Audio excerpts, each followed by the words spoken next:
ജ്യോതിഷ ഹസ്തരേഖ സംബന്ധമായ ഈ എളിയ വീഡിയോയിലേക്ക് എല്ലാവർക്കും സ്വാഗതം. ഇന്ന് പറയാൻ പോകുന്നത് ഞാനീ പറയുന്ന ഒരു കൃഷ്ണവിദ്യ എന്തുവാട്ടെ നിങ്ങളൊന്ന് ചെയ്തു നോക്കുക. നല്ല കാര്യമാണ്.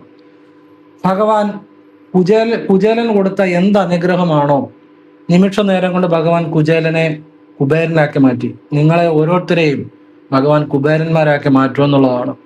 അപ്പൊ ഇതൊന്ന് കേൾക്കുക, ചെയ്തു നോക്കുക. ബാക്കി നിങ്ങൾ അനുഭവിച്ചറിഞ്ഞാൽ മതി.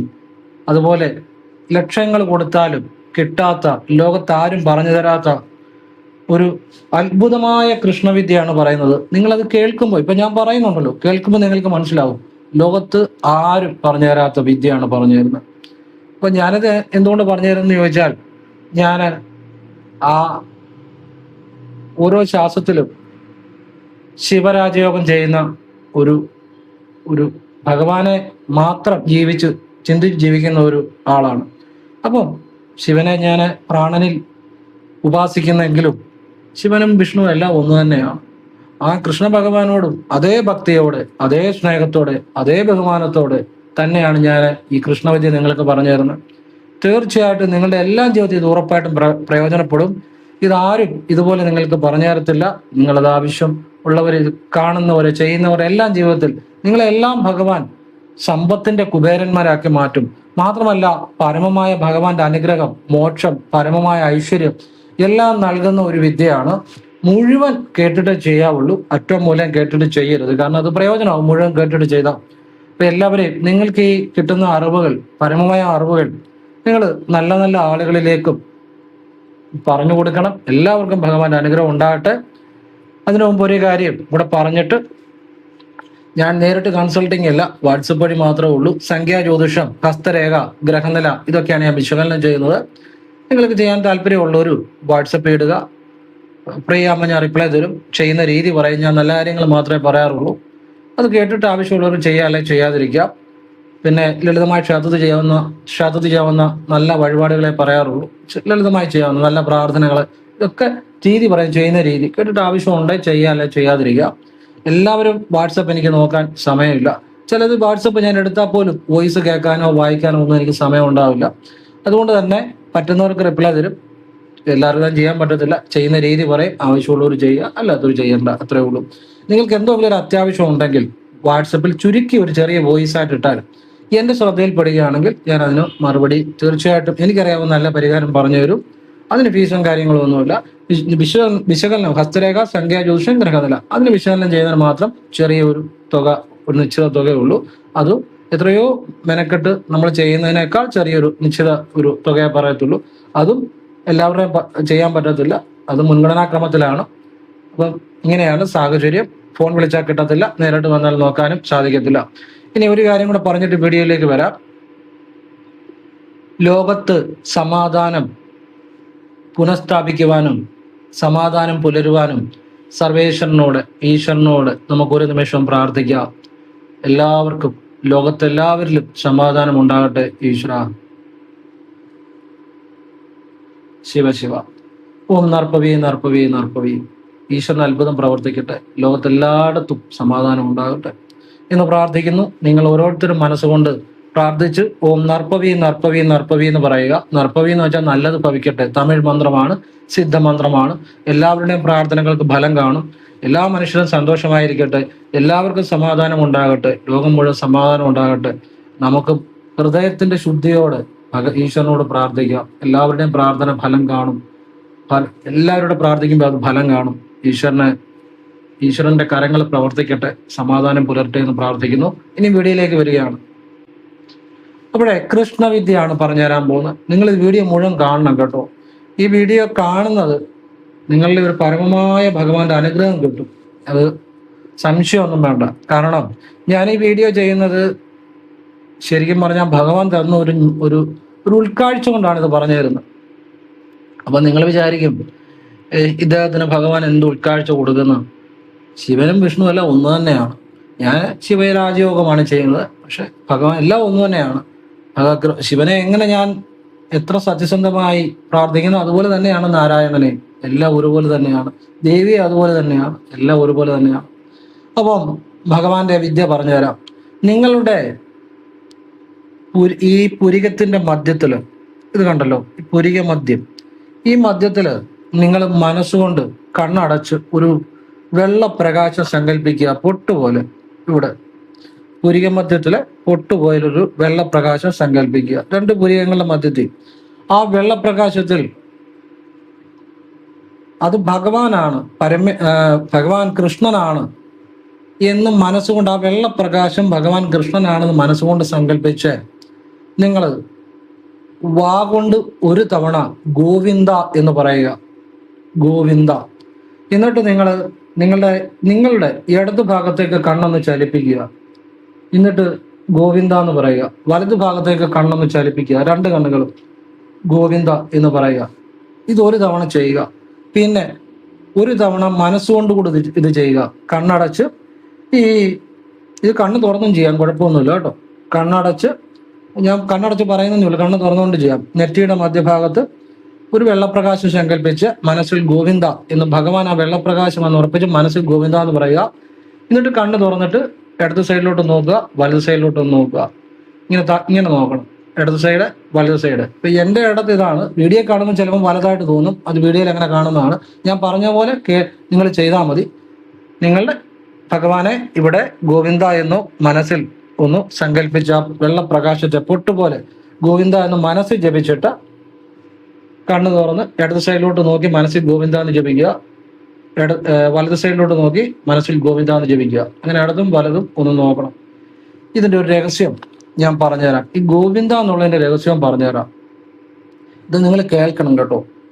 നിങ്ങളുടെ ജീവിതത്തിൽ പരമമായ ഭഗവാന്റെ അനുഗ്രഹം കിട്ടുന്ന, മോക്ഷം വരെ കിട്ടുന്ന, നിങ്ങളുടെ പരമമായ സമ്പത്തും കുബേരന്റെ സമ്പത്തും അതുപോലെ മോക്ഷവും എല്ലാം കിട്ടുന്ന കാര്യം പറയാൻ പോകുന്നത്.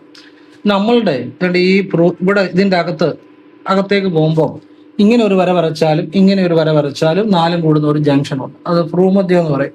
അപ്പൊ നമ്മൾ ഇവിടെ ഈ മനസ്സ് കേന്ദ്രീകരിക്കുമ്പോൾ ആ ഭ്രൂമധ്യത്തിൽ അതിന്റെ എഫക്റ്റ് ഉണ്ടാവും. മാത്രമല്ല കണ്ണുകൾ ഇങ്ങനെ രണ്ട് സൈഡിലോട്ടും ചലിപ്പിക്കുമ്പോഴും നമ്മളുടെ ഈ ഭ്രൂമധ്യത്തിൽ അതിന്റെ ഒരു എഫക്റ്റ് ഉണ്ടാകും. നമുക്ക് ഇന്ദ്രിയാതീതമായ ഒരു ബോധവും ഭഗവാന്റെ അനുഗ്രഹവും, ആ ഏത് ദേവതയാണോ വിളിക്കുന്നത് ആ ദേവതയിലേക്ക് നമ്മുടെ ബോധം ചെന്നെത്തുവാനും നമുക്ക് ഈശ്വര്യമായ അനുഗ്രഹം പെട്ടെന്നുണ്ടാകുന്ന ഒരു രഹസ്യ വിദ്യയാണത്. ഇതാരും പറഞ്ഞു തരത്തില്ല. നമ്മുടെ ഉള്ളിലെ ആ ഭ്രൂമധ്യത്തിലെ ബോധം വികസിക്കുന്ന ഒരു വിദ്യയാണ്. അപ്പോൾ അവിടെ ഗോവിന്ദ എന്ന, ഞാൻ കൃഷ്ണന്റെ വിദ്യ പറഞ്ഞു തരുന്നത്. ഈ ഗോവിന്ദ എന്ന് പറഞ്ഞു കഴിഞ്ഞാൽ എന്താണ്? ഈ ഗോവിന്ദ എന്ന ഭഗവാനെ, കൃഷ്ണനെ ആര് വിളിച്ചോ അവരുടെ ജീവിതത്തില് ഭഗവാൻ സർവ്വ ഐശ്വര്യങ്ങളും കൊടുക്കുമെന്നുള്ളതാണ്. പറ്റുവാണെങ്കിൽ നിങ്ങൾ ഇത് ചെയ്തു കഴിഞ്ഞ് 108 തവണ ഗോവിന്ദ ഗോവിന്ദ ഗോവിന്ദ ഗോവിന്ദ ഗോവിന്ദ 108 തവണ കൂടെ ജപിച്ചാൽ നല്ലതാ. ഇല്ലെങ്കിലും കുഴപ്പമില്ല, ഈ വിദ്യ മാത്രം ചെയ്താൽ മതി. അല്ലെ ഈ വിദ്യ ചെയ്തിട്ട് 108 തവണ ഗോവിന്ദ എന്ന് ജപിക്കുന്നത് നല്ലതാണ്, രാവിലെയും വൈകിട്ടും കേട്ടോ. ഈ രാവിലെ വൈകിട്ട് എപ്പം വേണമെങ്കിലും ചെയ്യാം. കുളി കഴിഞ്ഞ് ഒരു കസേര ഇരുന്നുകൊണ്ടോ അല്ലെ കിടക്കപ്പായി ഇരുന്നുകൊണ്ട് വേണം ചെയ്യാം. അല്ലെ കുളി കഴിഞ്ഞ് കസേര ഇരുന്ന് ചെയ്യാം. വൈകിട്ട് കിടക്കുന്നതിന് മുമ്പായിട്ട് എവിടെ ഇരുന്നുകൊണ്ട്, കസേര ഇരുന്നുകൊണ്ടോ കിടക്കപ്പായ ഇരുന്നുകൊണ്ടോ എവിടെ ഇരുന്ന് വേണം ചെയ്യാം. ഏത് ദിക്കിലേക്ക് നോക്കി ചെയ്യാം, ഒരു കുഴപ്പമില്ല. അപ്പൊ ഈ ഗോവിന്ദ എന്ന് പറയുന്നതിന്റെ രഹസ്യം, ഭഗവാനെ ഞാൻ നിങ്ങൾക്ക് പറഞ്ഞു തരുന്നത് എൻ്റെ അറിവല്ല, ഭഗവാൻ തന്നെ തന്ന ജ്ഞാനമാണ്. അപ്പൊ നിങ്ങൾ വിചാരിക്കും ഞാൻ അറിവ് പറഞ്ഞുതരാം. അതിനു മുമ്പ് ഒരു കാര്യം പറയാം. നിങ്ങൾ വിചാരിക്കും ഇദ്ദേഹം പറഞ്ഞ ഉടനെ ഭഗവാൻ അറിയുമോ? നമ്മളൊക്കെ വേറെ ചിന്തയൊന്നുമില്ലാതെ ഈശ്വരനെ ആ ശാസ്ത്രത്തിൽ ഉപാസിക്കുന്നവരാണ്. ചെറിയൊരു കാര്യം പറഞ്ഞിട്ട് ഞാൻ ഈ ഗോവിന്ദയുടെ രഹസ്യം പറഞ്ഞുതരാം. ഞാൻ എൻ്റെ ഇവിടെ വരുന്ന ഒരാളോട് പറഞ്ഞു അമ്പലപ്പുഴ ഉണ്ണിക്കണ്ണൻ ഒരു കദളിക്കൊല കൊടുക്കാൻ. അദ്ദേഹം കദളിക്കൊലയുമായി ഓട്ടോയിൽ പോകുമ്പോഴാണ്, ഈ വർഷം അല്ല കഴിഞ്ഞ വർഷം, ഒരു വിളി വന്നു. അമ്പലപ്പുഴ ഉണ്ണിക്കണ്ണൻ്റെ അവിടെ കൊടിമരത്തെ കയറ്റുന്ന കയറിന് അത് കൊണ്ടുവന്ന രഥം, അദ്ദേഹത്തിന്റെ രഥത്തിന്റെ പരിപാടിയുണ്ട്. ആ രഥം ഈ പരിപാടിക്ക് വേണ്ടി തരാമോ എന്ന് ചോദിച്ച് വിളിച്ചു. അപ്പം ഇത് ഭഗവാനായിട്ട് എത്ര പെട്ടെന്ന് കണക്ട് ആയെന്ന് ആലോചിച്ച് നോക്കുക. ഞാൻ പറഞ്ഞ കദളിക്കൊല കൊടുക്കാൻ വേണ്ടി പോകുമ്പോൾ നടന്ന സംഭവമാണ്. ഫോൺ വരുന്നു. അപ്പൊ ഈ പ്രാവശ്യവും ഈ മാർച്ച് 5 തീയതി 2026 അമ്പലപ്പുഴ ഉണ്ണിക്കണ്ണന്റെ കൊടിമരത്തിൽ കയറ്റുന്ന ആ കയറ് ഞാൻ ഈ പറഞ്ഞ ആളുടെ രഥം തന്നെയാണ് വിളിച്ചിരിക്കുന്നത്. അപ്പൊ നോക്കൂ, നമ്മളവിടെ കദളിക്കൊല കൊടുക്കാൻ പറഞ്ഞ ആ പുള്ളി എത്ര പെട്ടെന്നാണ് ഭഗവാനുമായി കണക്ട് ആയത്. കാരണം ഞാൻ പറഞ്ഞു കൊടുക്കുന്നതിനകത്ത് ആ ഭഗവാൻ ഉണ്ട്. എൻ്റെ മനസ്സിൽ വേറെ ചിന്തയൊന്നുമില്ല. അതുപോലെയാണ് ഈ വിദ്യയും. ഞാൻ പറയുന്നതിനകത്ത് ഭഗവാൻ ഉണ്ട്. നിങ്ങൾക്കത് ഉപകാരപ്പെടും. ഭഗവാനെ തന്നെ സ്മരിച്ചുകൊണ്ട് പറയുകയാണ്. ഗോവിന്ദ എന്നതിനകത്ത് ഒരുപാട് രഹസ്യമുണ്ട്. അതില് ഗോവിന്ദ എന്ന് കൃഷ്ണനെ ആര് വിളിച്ചാലും അവരുടെ കാര്യങ്ങളെല്ലാം ഭഗവാൻ നടത്തി കൊടുക്കും, അവരെ സംരക്ഷിക്കും, വീട് ഭൂമി എല്ലാം നൽകി, സമ്പത്ത് എല്ലാം നൽകി സംരക്ഷിക്കും, അവരെ കോടീശ്വരൻ അല്ലെ കുബേര സമ്പത്ത് നൽകും. ഭഗവാന്റെ പരമമായ അനുഗ്രഹവും മോക്ഷവും ആ വ്യക്തിക്ക് ഭഗവാനെ ശുദ്ധ മനസ്സോടെ വിളിച്ചാൽ ഉണ്ടാകും. ഭഗവാൻ ഗോവിന്ദ എന്ന് വിളിക്കുന്ന വ്യക്തിയെ കൈവിടത്തില്ല. ഇത് ഇത്രയും മനസ്സിലാക്കുക. ഇനി ഈ തിരുപ്പതിയിലൊക്കെ ചെന്ന് കഴിഞ്ഞാൽ അവിടെ ആളുകൾ ഗോവിന്ദ ഗോവിന്ദ എന്ന് വിളിക്കുന്ന കേൾക്കാം. തിരുപ്പതി പോയിട്ടുള്ളവർക്ക് അറിയാം. അവരെല്ലാം വലിയ സമ്പത്ത് തിരുപ്പതി വെങ്കടാചലപതി നൽകുന്നു. അതിൻ്റെ അകത്തൊരു രഹസ്യമുണ്ട്. ഭഗവാൻ നാരായണൻ മഹാവിഷ്ണു ശ്രീനിവാസനായി അവതാരം എടുത്തപ്പോൾ അദ്ദേഹം അഗസ്ത്യ മുനിയുടെ അടുത്ത് ചെന്നിട്ട് പറഞ്ഞു, അദ്ദേഹത്തിന് പത്നിയുമായിട്ട് വരുമ്പോൾ ഒരു പശുവിനെ നൽകണം. ദൈനംദിനമായിട്ട് പാല് കിട്ടാൻ വേണ്ടി അദ്ദേഹത്തിന് പാല് വളരെ ഇഷ്ടമാണ്. ശ്രീനിവാസൻ എന്ന് പറഞ്ഞാൽ മഹാവിഷ്ണുവിന്റെ അവതാരം മനുഷ്യനായിട്ട് പിറവിയെടുത്തപ്പോൾ അദ്ദേഹം അഗസ്ത്യരുടെ ആശ്രമത്തിൽ ചെന്ന്, അഗസ്ത്യരുടെ മുനിയുടെ ആശ്രമത്തിൽ ധാരാളം പശുക്കളുണ്ട്, അപ്പൊ എനിക്ക് ദൈനംദിന ആവശ്യത്തിന് അല്പം പാല് തരണം എന്ന് അഗസ്ത്യമുനിയോട് പറഞ്ഞു. ഒരു പശുവിനെ തരണമെന്ന്. അപ്പൊ അഗസ്ത്യമുനി പറഞ്ഞു, ശ്രീനിവാസനോട് പറഞ്ഞു, മനുഷ്യരൂപത്തിലാണ് ചെല്ലുന്നത്. അപ്പം പറഞ്ഞു, ഈ ശ്രീനിവാസൻ എന്ന ഈ രൂപത്തിൽ വന്നിരിക്കുന്ന അങ്ങ് സാക്ഷാൽ മഹാവിഷ്ണുവാണെന്ന് ഞാൻ അറിയുന്നു എന്ന് അഗസ്ത്യമുനി പറഞ്ഞു. ഭഗവാനെ, അവിടുന്ന് ഈ അടിയന്റെ അടുത്ത് വന്നതും എന്നോടൊരു സഹായം ചോദിച്ചതിലും എനിക്ക് വളരെ സന്തോഷമുണ്ട്. അവിടുന്ന് എല്ലാം അറിയുന്നവനും പ്രപഞ്ചം പാലിക്കുന്ന ഭഗവാനല്ലേ. അപ്പം അടിയന്റെ അടുത്ത് വന്ന അടിയനെ ഒരു പരീക്ഷണമായിട്ട് ചോദിച്ചതിൽ, അടിയനോടൊരു പശുവിനെ ചോദിച്ചതിൽ ഈ മഹാമുനി ഈ മഹർഷിക്ക്, ഈ മുനിക്ക്, അതായത് മുനിയായ അഗസ്ത്യന് വളരെ സന്തോഷമുണ്ട് ഭഗവാനെ എന്ന് പറഞ്ഞു. അപ്പോൾ ശ്രീനിവാസൻ പറഞ്ഞു, അഗസ്ത്യരോട് പറഞ്ഞു, ഞാൻ പത്നിയുമായിട്ട് വരുന്ന് ചോദിക്കുമ്പോൾ എനിക്ക് ഒരു വിശുദ്ധമായ ഒരു നല്ല പശുവിനെ തരണം പാലിന് വേണ്ടി. അപ്പൊ അഗസ്ത്യർ പറഞ്ഞു, ശരി, ഭഗവാൻ പത്നിയുമായി വന്ന് ചോദിക്കുമ്പോൾ ഞാൻ തരാം എന്ന് പറഞ്ഞ് പിരിയുകയാണ്. പിന്നീട് ശ്രീനിവാസൻ എന്ന് പറഞ്ഞാൽ മഹാവിഷ്ണു മനുഷ്യനായിട്ട് അവതാരം എടുത്തപ്പോൾ ശ്രീനിവാസൻ എന്ന പേരിൽ അവതാരം എടുത്തു. അദ്ദേഹം പത്മാവതി എന്ന് വെച്ചാൽ മഹാലക്ഷ്മി തന്നെയാണ്. ആ പത്മാവതിയെ വിവാഹം കഴിച്ച് ശ്രീനിവാസനും പത്മാവതിയും കൂടെ അഗസ്ത്യരുടെ ആശ്രമത്തിൽ പിന്നീട് ചെന്നപ്പോൾ അഗസ്ത്യർ ആശ്രമത്തിൽ ഇല്ലായിരുന്നു. അപ്പോൾ ശ്രീനിവാസൻ പറഞ്ഞു, എനിക്കൊരു പശുവിനെ തരാമെന്ന് നിങ്ങളുടെ ആചാര്യം പറഞ്ഞിട്ടുണ്ട്. അപ്പൊ അഗസ്ത്യരുടെ ശിഷ്യനാണ് ആശ്രമത്തിൽ ഉണ്ടായിരുന്നത്. ശിഷ്യൻ പറഞ്ഞു, ഞങ്ങളുടെ ആചാര്യൻ ഇവിടെ ഇല്ല, അദ്ദേഹം വന്നു കഴിഞ്ഞാൽ എനിക്ക് തരാൻ പറ്റൂ എന്ന് പറഞ്ഞു. അപ്പോഴത്തേനും ശ്രീനിവാസൻ പറഞ്ഞു, ഇവിടെ എല്ലാം പരിപാലിക്കുന്ന ഞാൻ തന്നെയാണ്. അപ്പം അദ്ദേഹം ഇവിടെ ഇല്ലേലും എനിക്കൊരു പശുവിനെ തന്നാലും അദ്ദേഹം ഒന്നും പറയത്തില്ല. അപ്പം പറഞ്ഞു, നിങ്ങൾ ഈ പ്രപഞ്ചം മുഴുവൻ പരിപാലിക്കുന്ന ആളായാലും, നിങ്ങൾ എത്ര വലിയ ആളായാലും ഞങ്ങളുടെ ആചാര്യനാണ് ഞങ്ങൾക്ക് വലുത്. ആ ആചാര്യൻ ഇല്ലാത്തപ്പം ഞങ്ങൾ തരത്തില്ല എന്ന് ശിഷ്യൻ പറഞ്ഞു. അപ്പം ഭഗവാൻ ശ്രീനിവാസൻ മനുഷ്യരൂപത്തിലാണ്, വിഷ്ണു മനുഷ്യരൂപത്തിലാണ്, ശ്രീനിവാസൻ എന്ന് പറഞ്ഞ അവതാരം എടുത്തിരിക്കുകയാണ്. അപ്പം ശ്രീനിവാസൻ ചിരിച്ചുകൊണ്ട് പറഞ്ഞു, അഗസ്ത്യർ ശിഷ്യനോട് പറഞ്ഞു, നിങ്ങളുടെ ഗുരുവിനോടുള്ള ആ ഭക്തിയും ബഹുമാനവും എനിക്ക് ഇഷ്ടപ്പെട്ടു. എങ്കിൽ തന്നെ എനിക്കിനി വീണ്ടും വരാൻ സാധിക്കത്തില്ല. എനിക്ക് പശുവിനെ നിങ്ങൾ തരിക, നിങ്ങളുടെ ഗുരു ഒന്നും പറയില്ല. അപ്പോഴും അഗസ്ത്യരുടെ ശിഷ്യൻ പറഞ്ഞു, അത് സാധിക്കത്തില്ല, ഗുരു വന്നാലേ തരത്തുള്ളൂ എന്നും പറഞ്ഞു. ഉടനെ ശ്രീനിവാസനും പത്മാവതിയും കൂടെ മടങ്ങി പോകുന്നു. കുറെ കഴിഞ്ഞപ്പോൾ അഗസ്ത്യർ വരുന്നു. അധികം താമസിയാതെ തന്നെ അഗസ്ത്യരോട് ശിഷ്യൻ ഈ സംഭവങ്ങളെല്ലാം വിവരിക്കുന്നു. അപ്പോഴ് അഗസ്ത്യർ പറഞ്ഞു, ഭഗവാനെ, അങ്ങ് ഇവിടെ വന്നപ്പം ഞാനില്ലായിരുന്നല്ലോ, എന്തൊരു ഭാഗ്യദോഷമാണ് എന്ന് സ്വയം പറഞ്ഞുകൊണ്ട് ഒരു വിശുദ്ധമായ പശുവിനെ കയ്യിൽ പിടിച്ചുകൊണ്ട് അദ്ദേഹം ഓടുകയാണ് ശ്രീനിവാസന്റെ പുറകെ. ശ്രീനിവാസനും പത്മാവതിയും കൂടെ അപ്പോഴത്തേക്ക് നടന്ന് നീങ്ങി. അപ്പോഴേ ശ്രീനിവാസനെ അഗസ്ത്യർ വിളിച്ചു പറയുന്നുണ്ട്, സ്വാമി, ഗോവ് ഇന്താന്നാ പറയുന്നത്. ഗോവെന്ന് വെച്ചാൽ തെലുങ്കിൽ പശു എന്നാ, ഇന്താന്ന് വെച്ചാൽ എടുക്കുക, ഈ പശുവിനെ എടുക്കുക എന്നാണ് പറയുന്നത്. ഗോവ് ഇന്ത, സ്വാമി ഗോവ് ഇന്ത എന്ന് പറഞ്ഞുകൊണ്ടാണ് ഈ പശുവിനെയും കൊണ്ട് അഗസ്ത്യര് ശ്രീനിവാസന്റെയും പത്മാവതിയുടെയും പുറകെ പോകുന്നത്. പക്ഷേ ശ്രീനിവാസനും പത്മാവതിയും തിരിഞ്ഞു നോക്കുന്നില്ല. അവർ വീണ്ടും മുന്നോട്ട് പോവുകയാണ്. അഗസ്ത്യര് വളരെ ധൃതിയിൽ ഒരുപാട് തവണ ഇങ്ങനെ പറഞ്ഞു, സ്വാമി ഗോവ് ഇന്ത. ഗോവെന്ന് വെച്ചാൽ പശു, തെലുങ്കിൽ ഇന്ത എന്ന് വെച്ചാൽ എടുക്കുക. സ്വാമി ഈ പശുവിനെ എടുത്തോളാനാ പറയുന്നത്. അങ്ങനെ അഗസ്ത്യർ ഇത് വളരെ തവണ പറഞ്ഞു, സ്വാമി ഗോവിന്ദ, സ്വാമി ഗോവിന്ദ, സ്വാമി ഗോവിന്ദ.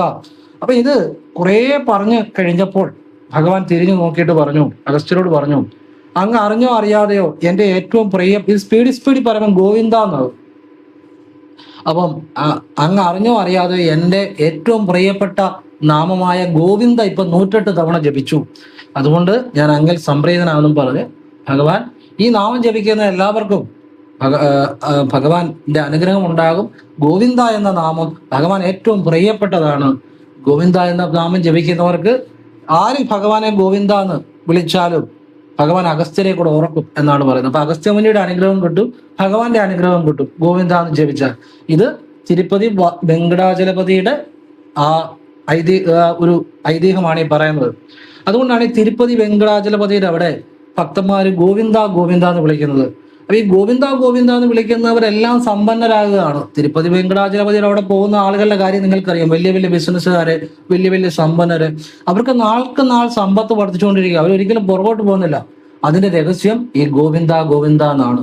അത് നിങ്ങൾക്ക് എന്തുകൊണ്ട് പറഞ്ഞു തരുന്നു എന്ന് ചോദിച്ചാൽ, നിങ്ങൾക്കും ജപിക്കാം ഗോവിന്ദ ഗോവിന്ദ ഗോവിന്ദ എന്ന്. അത് തിരുപ്പതി വെങ്കടാചലപതിയുടെ ഒരു ഫോട്ടോ വെച്ചിട്ട് ജപിക്കാം, അല്ലെ കൃഷ്ണന്റെ ഒരു ഫോട്ടോ വെച്ചിട്ട് ജപിക്കാം, എങ്ങനെ വേണേലും ജപിക്കാം. ഗോവിന്ദ ഗോവിന്ദ 108 തവണ ജപിക്കണം. അതിനു മുമ്പ് ഞാനീ പറഞ്ഞ കൃഷ്ണവിദ്യയും കൂടെ ചെയ്യണം. നിങ്ങളുടെ എല്ലാ പ്രശ്നങ്ങളും മാറും. ഒരു കർപ്പൂരം കത്തിച്ച് ജപിക്കുകയാണെങ്കിൽ നല്ലതാ. തട്ടത്തിൽ കർപ്പൂരം കത്തിച്ച് കാണിച്ചിട്ട് ഗോവിന്ദ ഗോവിന്ദ എന്ന് ഒരു 3 തവണ ജപിക്കുക. പിന്നെ കർപ്പൂരം കെട്ട് കഴിഞ്ഞൊരു 108 തവണ അല്ലാതെ ഗോവിന്ദ ഗോവിന്ദ എന്ന് ജപിക്കുക. ആദ്യം കൃഷ്ണവിദ്യ ചെയ്യുക. ഇത് രാവിലെ വൈകിട്ടും ചെയ്യുക. ആ വ്യക്തിയെ ഭഗവാൻ എല്ലാം നൽകുമെന്നുള്ളതാണ്. ഇനിയും ഗോവിന്ദയുടെ മറ്റൊരു രഹസ്യം പറഞ്ഞുതരാം. ഈ ഗോവിന്ദാന്ന് പാഞ്ചാലിയുടെ വസ്ത്രാക്ഷേപം ചെയ്യുന്ന സമയത്ത് പാഞ്ചാലി ഭഗവാനെ വിളിച്ചു പ്രാർത്ഥിച്ചത് ഗോവിന്ദ ഗോവിന്ദ എന്നാണ്. തൽക്ഷണം തന്നെ ഭഗവാൻ വസ്ത്രം നൽകി പാഞ്ചാലിയെ അനുഗ്രഹിച്ചു, സഹായിച്ചു. ഈ ഗോവിന്ദ ഗോവിന്ദ എന്ന് ആര് ഭഗവാനെ വിളിച്ചാലും ഭഗവാൻ ഏറ്റവും പ്രിയപ്പെട്ട നാമമാണ്. അത് അറിഞ്ഞോണ്ടോ അറിയാതെയോ എങ്ങനെ വിളിച്ചാലും ആ വ്യക്തികളെ എല്ലാം ഭഗവാൻ വലിയ സമ്പത്ത്, സംരക്ഷണം, ഭൂമി, വീട്, എല്ലാ കാര്യങ്ങളിലും വിജയം, പരമമായ മോക്ഷം, പരമമായ അനുഗ്രഹം നൽകുമെന്നുള്ളതാണ്. ഈ ഒരു കാര്യം നിങ്ങൾക്ക് എനിക്ക് പറഞ്ഞു തരാൻ സാധിച്ചത് എൻ്റെ കഴിവല്ല, ഭഗവാന്റെ കൃപയാണ്, ഭഗവാന്റെ അനുഗ്രഹമാണ്. ഞാൻ പറഞ്ഞ ഓരോ കാര്യവും ഈ അമ്പലപ്പുഴ ആയിക്കോട്ടെ, ഭഗവാന്റെ ഏതെങ്കിലും ക്ഷേത്രത്തിലൊക്കെ ചെയ്യുന്നവർക്കെല്ലാം ആ ഈശ്വരാനുഭവം ഉണ്ടാകുന്നുണ്ട്. ഇന്നിപ്പോൾ എന്നെ കാണാൻ ഒരു കുടുംബം വന്നു, ജസ്റ്റ് ഒന്ന് കണ്ടിട്ട് പോകാൻ വേണ്ടിയാണ്. അവരുടെ ഒരു കൊച്ചു കുട്ടിയുണ്ട്. അവർ അമ്പലപ്പുഴ ഉണ്ണിക്കണ്ണന്റെ മുന്നിൽ നിന്ന് ആ കൊച്ചുകുട്ടി ഭഗവാന്റെ ഒരു ഗാനം ആലപിച്ചു. അതിന് വലിയൊരു അനുഗ്രഹം അപ്പോഴേ കിട്ടി. തിരുമേനിയപ്പ വെണ്ണ ആ കുട്ടിക്ക് കൊടുത്തു. ഈ ഉത്സവത്തിന് ആ കുട്ടിയുടെ പരിപാടിക്ക് പേരെഴുതിയെടുത്തു. ഭഗവാന്റെ അനുഗ്രഹം കിട്ടി. ഞാൻ പറയുന്ന ഒന്നും വെറുതെ ആകുകയില്ല. തൽക്ഷണം നിങ്ങൾക്ക് ആ ഫലം ലഭിക്കുന്ന കാര്യങ്ങളാണ്. കാരണം എൻ്റെ മനസ്സിൽ വേറെ ഒന്നുമില്ല, ശുദ്ധമായ മനസ്സോടു കൂടിയാണ് ഇതെല്ലാം പറഞ്ഞു തരുന്നത്. ഭഗവാനെ എന്നൊരു ചിന്തയേ ഉള്ളൂ. അപ്പം ഗോവിന്ദ ഗോവിന്ദ എന്ന് ആര് ഭഗവാനെ വിളിച്ചാലും ആ വ്യക്തിയുടെ ജീവിതത്തിലെല്ലാം പരമമായ ഭഗവാന്റെ അനുഗ്രഹം ഉണ്ടാകും. അത് നിങ്ങൾക്ക് വെങ്കടാചലപതിയുടെ ഫോട്ടോ വെച്ചിട്ട് വിളിക്കാം, അല്ലെ ഭഗവാൻ കൃഷ്ണന്റെ ഫോട്ടോ വെച്ചിട്ട് വിളിക്കാം, എങ്ങനെ വേണേലും വിളിക്കാം. കർപ്പൂരം കാണിച്ചിട്ട് വിളിക്കാം, അല്ലാതെയും വിളിക്കാം. ഞാനീ പറഞ്ഞ കൃഷ്ണവിദ്യ ഗോവിന്ദ എന്നുള്ള വിദ്യയും കൂടെ ചെയ്യാം. ഇത് ആര് ചെയ്താലും ഭഗവാന്റെ അനുഗ്രഹം ആ വ്യക്തിയുടെ ജീവിതത്തിൽ ഉണ്ടാകും. ആ വ്യക്തിയുടെ ലൈഫ് ചേഞ്ച് ആകും. യാതൊരു സംശയം വേണ്ട. ഭഗവാനെ ഗോവിന്ദ ഗോവിന്ദ എന്ന് വിളിക്കുക. രാവിലെ കടക്കപ്പ ഇരുന്നുകൊണ്ട് നിങ്ങൾ വിളിക്കുക ഗോവിന്ദ ഗോവിന്ദ ഗോവിന്ദ എന്ന് വിളിച്ച് എഴുന്നേൽക്കുക. ഇത് ഇടയ്ക്കിടയ്ക്ക് ഇങ്ങനെ ആവർത്തിക്കുക. രാവിലെ 108 തവണ കുളി കഴിഞ്ഞ് ജപിക്കുക. പിന്നെ ഈ കൃഷ്ണവിദ്യ, ഞാൻ പറഞ്ഞ ഈ കൃഷ്ണവിദ്യ ചെയ്യുക. അപ്പൊ നമ്മുടെ ഈ ആജ്ഞാചക്രത്തിൽ അതിന്റെ ഒരു അനുഭവം ഉണ്ടാവും, എഫക്റ്റ് ഉണ്ടാവും. ആജ്ഞാചക്രത്തിലാണ് നമ്മുടെ എല്ലാ ബോധത്തിന്റെയും ഒരു അതീന്ദ്രിയതയുടെ ബോധത്തിന്റെ ഒരു കേന്ദ്രം. അപ്പൊ ഭഗവാനുമായി നിങ്ങളുടെ പെട്ടെന്ന് കണക്ട് ആകുമെന്നുള്ളതാണ്. അപ്പോൾ നമ്മള് പിന്നെ ഫ്രീ ആയിട്ടിരിക്കുമ്പോഴൊക്കെ ഗോവിന്ദ ഗോവിന്ദ എന്ന് വിളിക്കാം. ആഹാരം കഴിക്കുന്നതിന് മുമ്പ്, വെള്ളം കുടിക്കുന്നതിന് മുമ്പ് ഒക്കെ ഗോവിന്ദ ഗോവിന്ദ എന്ന് വിളിക്കാം. റോഡ് ക്രോസ് ചെയ്യുമ്പോഴോ, വണ്ടി ഇരിക്കുമ്പോഴോ, ജോലിക്കടയിൽ ഒന്ന് വിളിക്കണം എന്നല്ല പറഞ്ഞ്, ഫ്രീ ആയിട്ടിരിക്കുമ്പോഴൊക്കെ നിങ്ങൾക്ക് ഗോവിന്ദ ഗോവിന്ദ എന്ന് ഭഗവാനെ വിളിക്കാം. ആ ഭക്തനെ ഭഗവാൻ ഒരിക്കലും കൈവിടത്തില്ല. ആ ഭക്തനെ ഭഗവാൻ എല്ലാം നൽകും, എല്ലാ സംരക്ഷണവും, ഏതാപത്തിൽ നിന്ന് രക്ഷപ്പെടുത്തും. യാതൊരു സംശയം വേണ്ട. അപ്പോൾ നിങ്ങൾക്ക് എല്ലാവർക്കും ഭഗവാന്റെ ആ പരമമായ അനുഗ്രഹം ഉണ്ടാകട്ടെ എന്ന് ഞാൻ പ്രാർത്ഥിക്കുന്നു. എല്ലാവരിലും ഭഗവാന്റെ പരമമായ അനുഗ്രഹം ഉണ്ടാകട്ടെ. ഭഗവാന്റെ അനുഗ്രഹം ഓരോ വ്യക്തികളിലും ഉണ്ടാകട്ടെ എന്ന് പ്രാർത്ഥിക്കുന്നു. ഇത് പരമമായ ജ്ഞാനമാണ് ഞാനീ പറഞ്ഞിരുന്നത് കേട്ടോ. ഗോവിന്ദ ഗോവിന്ദ. അപ്പൊ ആ ഗോവിന്ദനോട് തന്നെ ഞാനും പ്രാർത്ഥിക്കുന്നു, ലോകത്ത് സമാധാനം പുലരണേ ഭഗവാനെ, എല്ലാവർക്കും സമാധാനം ഉണ്ടാകണേ, യുദ്ധങ്ങളൊക്കെ അവസാനിക്കണേ. നിങ്ങളും പ്രാർത്ഥിക്കുക, ഹൃദയത്തിൽ നിന്ന് ശുദ്ധ മനസ്സോടെ പ്രാർത്ഥിക്കുക. എല്ലാ മനസ്സുകളിലും സന്തോഷം ഉണ്ടാകട്ടെ, എല്ലാ മുഖങ്ങളിലും പുഞ്ചിരി വിരിയട്ടെ, എല്ലാവർക്കും സമാധാനം ഉണ്ടാകട്ടെ, ലോകം മുഴുവൻ സമാധാനത്തിന്റെ ശാന്തിയുടെ ദേവത പരക്കട്ടെ, സമാധാനം ഉണ്ടാകട്ടെ ഗോവിന്ദ എന്ന് ഭഗവാനോട് കൂടി ഞാൻ പ്രാർത്ഥിക്കുന്നു. നിങ്ങളും പ്രാർത്ഥിക്കുക, എപ്പോഴും പ്രാർത്ഥിക്കുക. ഫ്രീ ആയിട്ടിരിക്കുമ്പോഴൊക്കെ ലോകം മുഴുവൻ സമാധാനം ഉണ്ടാകട്ടെ, എല്ലാവരുടെയും ജീവിതത്തിൽ എല്ലാ ഐശ്വര്യങ്ങളും ഉണ്ടാകട്ടെ എന്ന് പ്രാർത്ഥിക്കുന്നു. എല്ലാവരെയും ഈശ്വരൻ അനുഗ്രഹിക്കട്ടെ. ഓം കൃഷ്ണായ നമ. ശിവോഹം ശിവോഹം ശിവ ശിവ. ഗോവിന്ദ ഗോവിന്ദ ഗോവിന്ദ.